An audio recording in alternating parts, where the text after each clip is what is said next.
Its abuse of court. Tinubu opposes live broadcast of tribunal proceedings. The president-elect Bola Tinubu has opposed the application by his closest rival, Atiku Abubakar, and the People's Democratic Party, PDP, for a live broadcast of the proceedings of the election petition.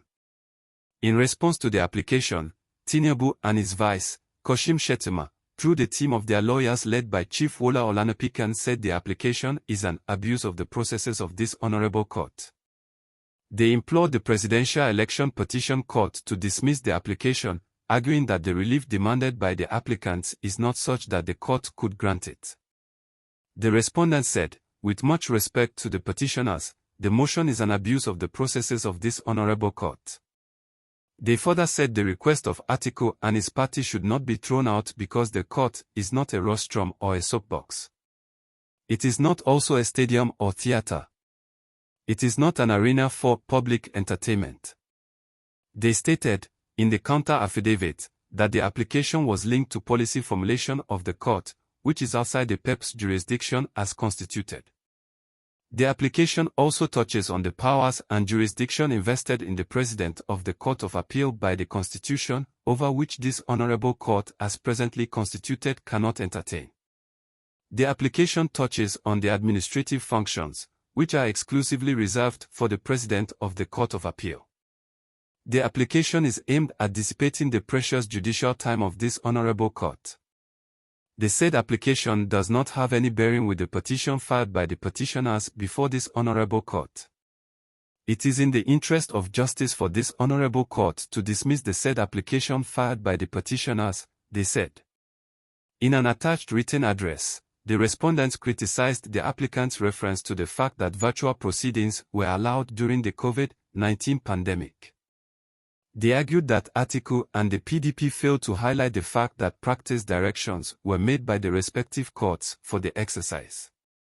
Another angle to this very curious application is the invitation it extends to the court to make an order that it cannot supervise. The position of the law remains, and we do submit that the court, like nature, does not make an order in vain, or an order which is incapable of enforcement, the respondents stated. They further said that, at the very best, this application is academic, very ocious, very unnecessary, very time-wasting, most unusual and most unexpected, particularly from a set of petitioners who should be praying for the expeditious trial of their petition.